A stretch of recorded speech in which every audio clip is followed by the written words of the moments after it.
Hey, how you doing? Today I'm thinking about the idea of goals and comparing goals really to guiding stars. And you might be thinking, what's the correlation? And the reason I'm thinking about this really is because we talk about goals a lot here on the Hunter's Circle, and goals is a principal part of formulating hope. You might have seen in previous videos if you haven't checked the YouTube channel or the Instagram page. And so we need to have a sense of what our goals are to strive towards in order to have something to reach and underpin our hope, right?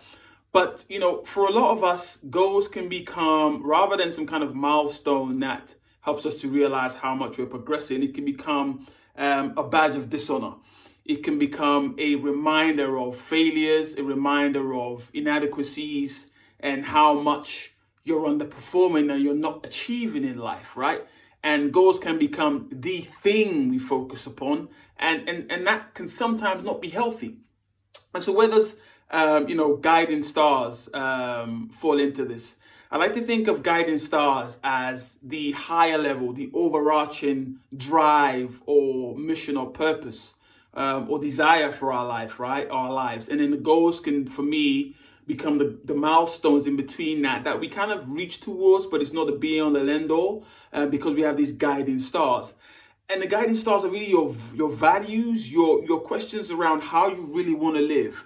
Who do you really want to be? So for me, one of the things I think about in terms of my guiding principles or guiding stars is, authentic self-expression. So I want to live a life that allows me to express myself authentically. And having these guiding stars being the focus as opposed to the goals means that what we're doing really is just iterating and pivoting our lives and checkmating and checkpointing our goals and our experiences against that higher overarching purpose or mission.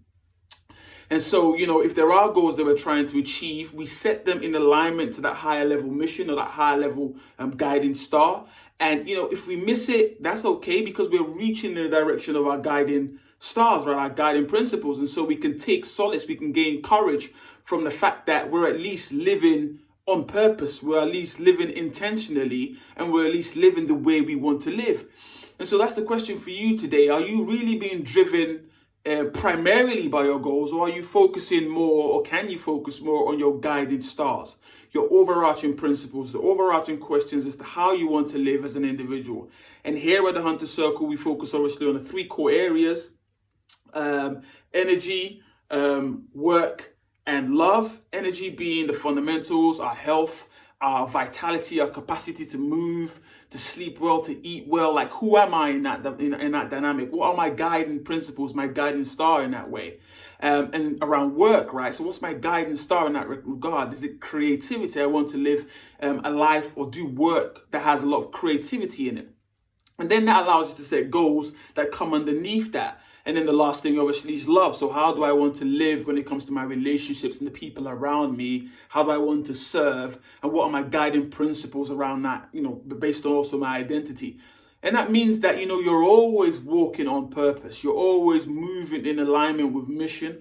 And yes, you might miss some goals, but because you're already on the right path, your experiences of joy, your experience of finding meaning in your trajectory are just a lot more higher, right? And then again, we have that foundation from which we can launch and continue to plus one, and iterate towards greatness.